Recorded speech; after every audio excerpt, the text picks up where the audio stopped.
নকশালীদেরকে ধরে ধরে যখন লোকজন মারছে, তখন আমরা যারা নকশালের বিরোধী আছি, হ্যাঁ, তারা অনেকে এটাতে খুব খুশি হয়েছে, মনে করছে বা এটা তো বেশ ভালো কাজ হচ্ছে, বামপন্থীদের মেরে শেষ করে ফেলতেছে। বাট মনে রাখবেন যে যখন একটা রাষ্ট্র ফ্যাসিবাদী হয়ে ওঠে, ফ্যাসিবাদী একটা রাষ্ট্রের মূল কথা থাকে সেই রাষ্ট্রটা ট্রিগার হ্যাপি হয়। ট্রিগার হ্যাপি মানে কি?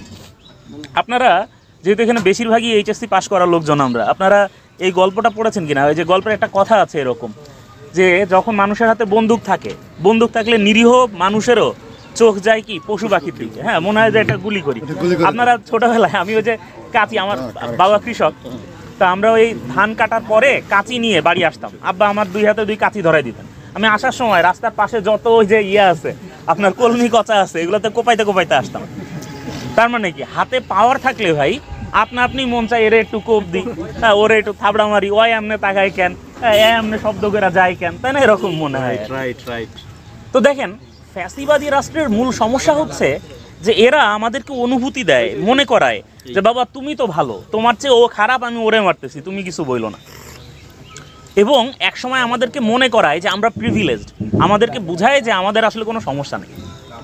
এই প্রিভিলেজডের খেলা খেলতে খেলতে আমরা আসলে 2024 সাল পর্যন্ত চলে আসছি। নাহলে দেখেন, আওয়ামী লীগ যে হারের ফ্যাসিবাদী ছিল, মানে কোনো মানুষের বাচ্চা এই ধরনের ফ্যাসিবাদী আচরণ করতে পারে না। একজন মানুষকে মেরে ফেলা যায়, আমি আপনাকে গুলি করলাম, আপনি মরে গেলেন, আমি আপনাকে কোপ দিলাম, আপনি মরে গেলেন, গুড, একজন মানুষকে মেরে ফেলা হলো।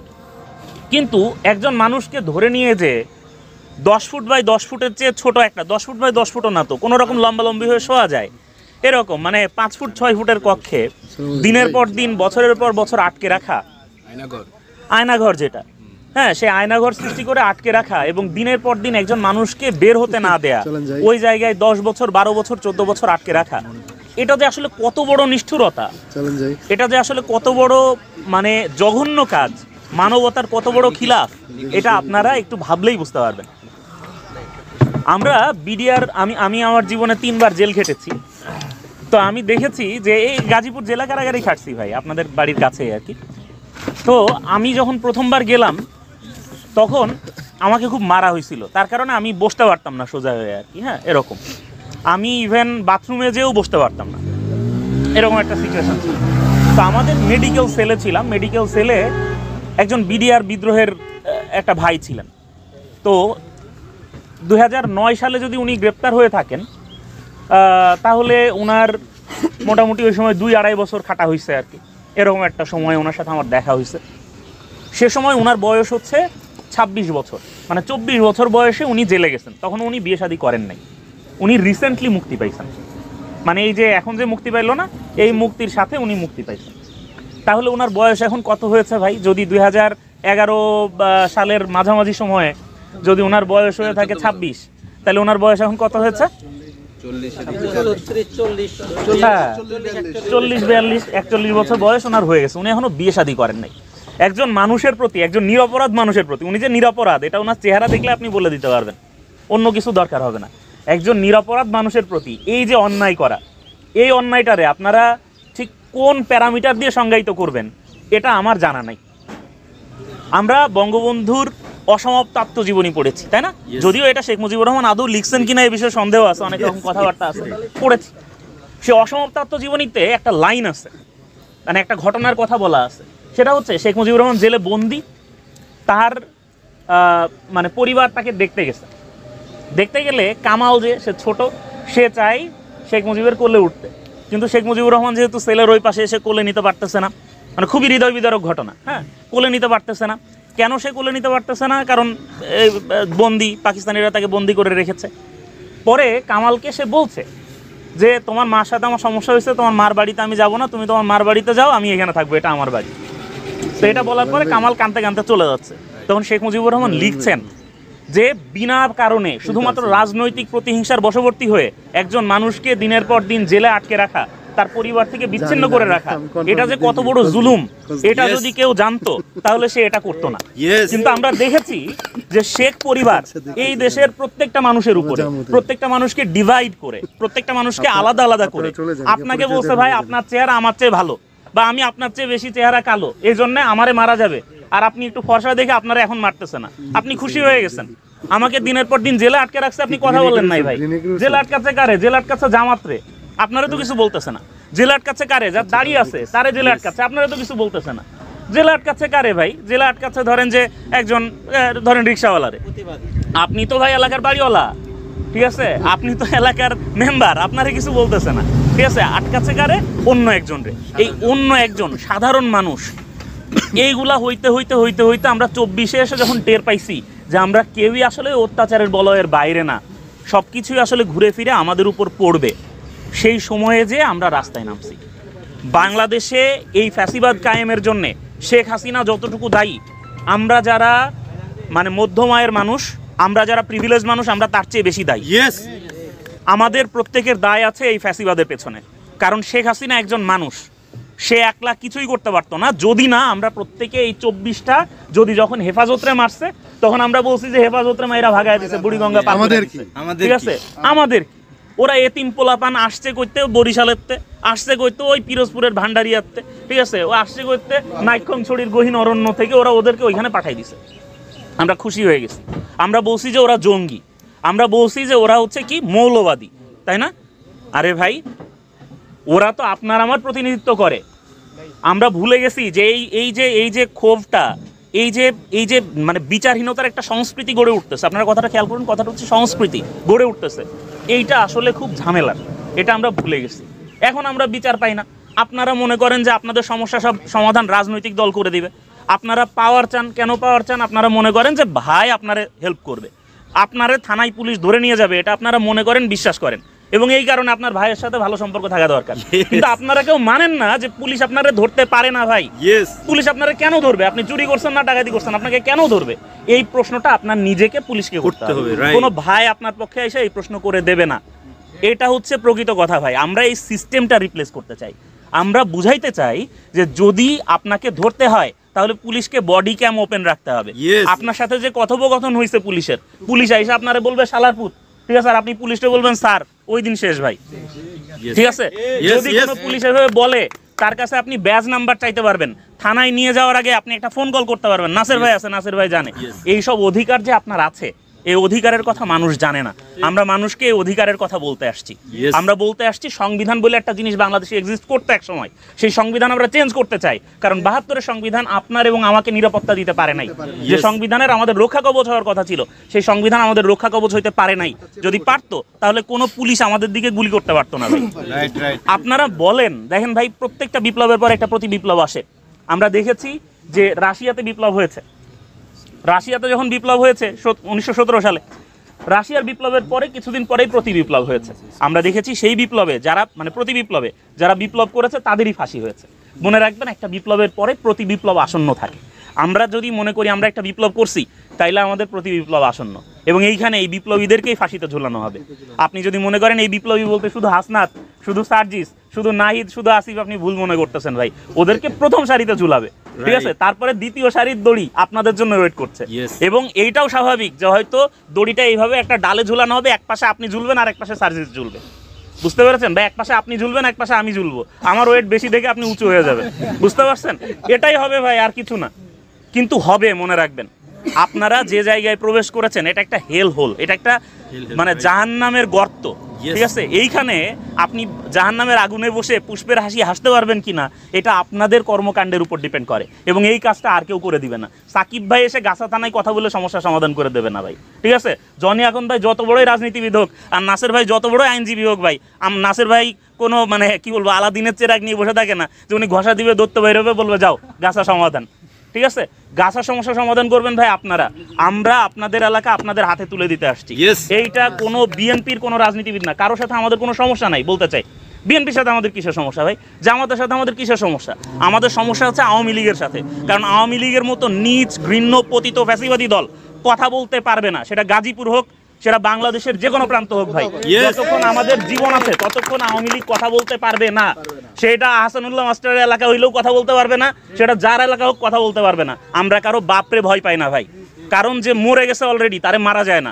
5 আগস্টে আমার ভাই মরে গেছে, আমার বন্ধু মরে গেছে, আমিও মরে যেতে পারতাম। আমি যে জীবন বাঁচতেছি এটা একটা এক্সট্রা জীবন, আর এক্সট্রা জীবন যে বাঁচে তাকে মারা যায় না ভাই। এবং আরও মনে রাখবেন, আপনাদেরকে সর্বোচ্চ মেরেই ফেলা যায়, এর চেয়ে বেশি কিছু কেউ করতে পারে। এবং মরবেন না, এখানে এমন কেউ আছেন যে আল্লাহ গ্যারান্টি দিছে ভাই যে লোক মরবে না, এরকম কেউ আছেন এখানে? যদি কেউ থাকেন তার কথা আলাদা, তিনি ভাই নিজের জীবন নিয়ে থাকেন দূরে দূরে, ঠিক আছে। বাট আমি মরে যাবো এটা আমি জানি, এটা ডেস্টাইন ভাই, আমার কপালে লেখা আছে যে আমি মরে যাবো, এবং কবে মরবো আমি জানি না, ঠিক আছে। আমরা কেউ নন্দলাল হয়ে বাঁচতে চাই না, যে বাড়ির মধ্যে থাকলাম। নন্দলালের কবিতা পড়ছেন না ভাই, যে হাঁটলে কখন সাপে কামড় দেয়, কখন কুকুরে কামড়ায়, এর লেগে নন্দলাল বাইর হইতো না, কখন রেলে চাপা দেয়, কখন গাড়িতে চাপা দেয়, এর লেগে নন্দলাল গাড়ি বা রেলের আশেপাশে যাইতো না, অনেক শুয়ে শুয়ে কষ্টে এসে বেঁচেছিল ভাই। আপনারা যদি কেউ নন্দলাল হতে চান, ওয়েলকাম ভাই। বাপের টাকা আছে, গাজীপুরের লোকজনের জমির দাম বেশি, জমি বেচবেন, টাকা ব্যাংকে রাখবেন, টাকা আসবে, বাজার করে আনবে অন্য লোক, খাবেন দাবেন ঘুমাবেন, গুড। লাস্টে একদিন দেখবেন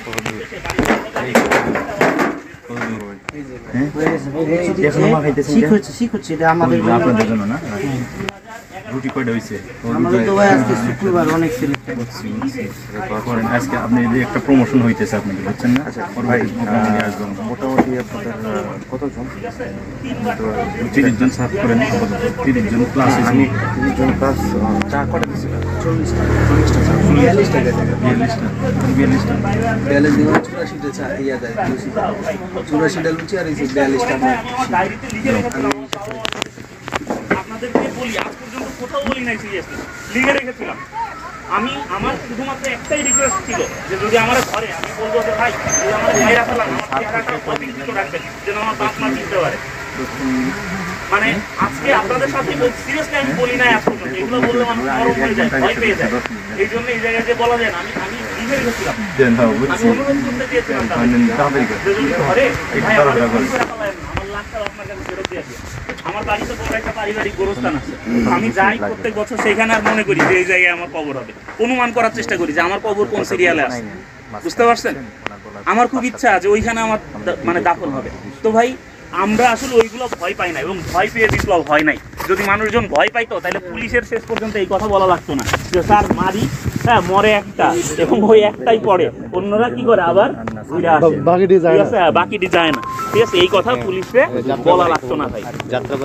আর আমরা জাতীয় নাগরিক কমিটি করেছি, আমরা কেন্দ্রীয় নেতা হিসেবে খুব ব্র্যাগিং করব, কেন্দ্রীয় নেতা হিসেবে আমরা একদম ভাই খুব বড় কিছু হয়ে গেছি, এই টাইপের কোনো ব্যাপার নাই। আপনারা খেয়াল করেছেন আমাদের কথার সাথে কেন্দ্রীয় নেতা যায় না, আমরা আসলে ভাই কেন্দ্রীয় সদস্য। হ্যাঁ, আমরা কেন্দ্রে বসে বসে পারতাম খুব, মানে আপনাদের সবাইকে যে ভাইরা আছে উদ্যোগী, কমান্ড দিয়ে ভাই এটা করেন ওটা করেন, হ্যাঁ এইগুলা ভাই আসলে করার মতো ফ্যান্সিতে আমরা নাই, এটা করার মতো অবস্থা আমাদের নাই। আমাদেরকে কাজ করতে হবে, এটা হচ্ছে কথা। কারণ আমরা যদি নদীর উৎসমুখ খুঁজতে চাই, আমাদেরকে পাহাড়ের কাছে যেতে হয়। আমরা যদি গাছের সবুজ পাতা চিনতে চাই, আমাদেরকে শেকড়ের কাছে যেতে হয়। আমরা শেকড়ের কাছে এসেছি, আপনাদের কাছে এসেছি, এবং আপনাদেরকে আমরা বলতে চাই আপনারা এই শেকড় থেকে আরও শেকড়ের যে মূল বিন্দু পর্যন্ত আছে, যে মূল বিন্দু দিয়ে গাছ পানি টানে, সেই পর্যন্ত আপনারা পৌঁছে যান। প্রত্যেকটি ইউনিয়নে আপনারা পৌঁছে যান। 24 যে বিপ্লবের আলো, যে বিপ্লবের আগুন আমাদের বুকে জ্বেলে দিয়েছে, সেই বিপ্লবের আগুন আপনাদের বুকে দাউ দাউ করে না জ্বলুক, অন্তত জোনাকির পেছনে যে আগুনটা থাকে সেটার মতো করে আগুনের বুক পকেটে রাখেন, এবং প্রত্যেকটা জায়গায় পৌঁছে দেন। প্রত্যেকের কাছে যেয়ে বলেন, প্রত্যেককে প্রশ্ন করতে উদ্বুদ্ধ করেন, প্রত্যেক নাগরিক হিসেবে প্রত্যেককে বাঁচার জন্য বলেন। কারণ ভাই অনেক তো বাঁচছি দাসের জীবন, অনেক তো বাঁচছি অন্যদের কথা শুনে ভাই ভাই করে বাঁচা। এইবার একটু নিজের মতো করে বাঁচি, নিজের অধিকারটা নিজের মতো করে আদায় করে নিই। ভূমি অফিসে যে জিজ্ঞেস করি ভাই ও আল ফেলছে, আপনি ওরা আল সরাই দেন না কেন? আমার তো কাজ না ভাই লাঠি ধরা, ভূমি অফিসে এসে ঠিক করে দিবে, তাই না?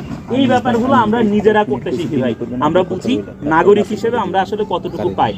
একটা জাস্ট লাস্ট কথা বলে শেষ করব। খুব রিসেন্টলি চীনে গেছিলাম, বুঝছেন, এবং এই জন্য আপনাদের এখানে আসতে পারি নাই, ব্যবসার কাজে চীনে যেতে হয়েছিল। সেখানে যে একটা জিনিস দেখলাম, একদম মাঝামাঝি সময় আমি কালচারের কথা বলেছিলাম, সংস্কৃতির কথা বলেছিলাম। চীনে কত মানুষ না ভাই আমরা সবাই জানি যে একদম লার্জলি রিসেন্টলি ইন্ডিয়া ছাড়াই গেছে জনসংখ্যায় চীনকে, বাট চীনে প্রচুর মানুষজন, 140-45 কোটির উপরে মানুষ একটা দেশে, বড় দেশ যদিও, কিন্তু চীনের অর্ধেক এলাকায় কোনো মানুষজন থাকতে পারে না, মানে পাহাড়ি এলাকায় একেবারে ওই এলাকায় মানুষজন খুব বেশি থাকতে পারে না, আর প্রচণ্ড ঠান্ডা পড়ে, এই জন্য ওই এলাকায় লোকজন থাকে না, থাকে মূলত চীনের অর্ধেক এলাকায়। যত আপনি সাগরের কাছে আসবেন চীনের জনসংখ্যার ঘনত্ব তত বাড়ে, এরকম। তো আমি গেছি হচ্ছে সাধারণত মানুষজন গুয়াংজুতে যাই, গেছিলাম ওখানে ভাই, এত ভালো লাগলো। রাস্তাঘাটে ওই কোনো ট্রাফিক পুলিশ নাই, এবং আমি 8-10টা দিন থাকছি ভাই, একটা সিঙ্গেল হর্ন দেয় নাই। এই যে আপনি গাড়ির যেরকম সাউন্ড শুনলেন না, আমরা শুনলাম এই যে কথা শোনা যাচ্ছিল না আমাদের, এইরকম সাউন্ড কোনো জায়গায় শোনা যায় না। তাহলে এই যে চীনে যে শোনা যাচ্ছে না, কোনো সাউন্ড শোনা যাচ্ছে না, তারপরে কোনো জ্যাম নাই, সব গাড়িগুলা এসে সিগন্যালের কাছে নিজে নিজে দাঁড়াচ্ছে, লোকজন, চীনের মানুষজন প্রচুর ফোন চালায়, বুঝছেন, কেউ মোবাইলের দিক থেকে তাকায়, আপনার দিকে তাকাবেন, আপনার সাথে ধাক্কা লাগলে মোবাইলের দিকে তাকায় বলবে শীষে সরি বলবে আর কি, ঠিক আছে, চাইনিজ ভাষায় বলে চলে যাবে ওর মতো।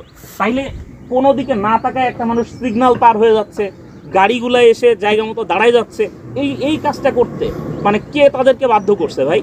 আসলে কেউ তাদেরকে বাধ্য করে না, এটা হচ্ছে একটা কালচার, তাদের মধ্যে একটা সংস্কৃতি গ্রো করছে। আমরা চাই প্রত্যেকটা ইনস্টিটিউশন এরকম স্মুথ হয়ে যাক, প্রত্যেকটা ব্যাপারে প্রত্যেকটা মানুষ এরকম একটা কালচার অভ্যস্ত হয়ে যাক, যে চিন্তাই করতেছে সে বুঝুক এই চিন্তাই করলে আমার কপালে সমূহ কষ্ট আছে, কোনো ভাই আইসা আমাদের ছুটাইতে আসবে না। কারণ কি? কারণ আমরা কোনো ভাইরে ওই চিন্তাইকারীরা ছুটাইতে দেবো না ভাই। যে ভাই ওই চিন্তাইকারীরা ছুটায় সে কি বোঝে তার ছেলে মেয়েটা যখন সকালবেলা ভোরবেলা ওইটা স্কুলে যায়, তার ছেলে মেয়েটাও যে নিরাপদ না, এটা কি সে বোঝে? একজন গামজুটির কাছে, একজন মাদক সেবীর কাছে কোনো মানুষ যে নিরাপদ না, এটা যদি আমরা বুঝতে পারি তাইলে আস্তে আস্তে আমাদের মধ্যে কালচারটা গড়ে উঠবে। আমরা যদি বুঝি যে অন্যায় আমি করতেছি, কোনো পলিটিক্যাল পার্টি এসে আমার এই অন্যায়ের কারণে বাঁচাইতে পারবে না, তাইলে পলিটিক্যাল কালচার গড়ে উঠবে। এটা হচ্ছে রাজনৈতিক সংস্কৃতির কথা। রাজনীতির চেয়ে রাজনৈতিক সংস্কৃতিটা গুরুত্বপূর্ণ, মনে রাখবেন। আমরা সেই রাজনৈতিক সংস্কৃতি তৈরি করার জন্য কাজ করছি।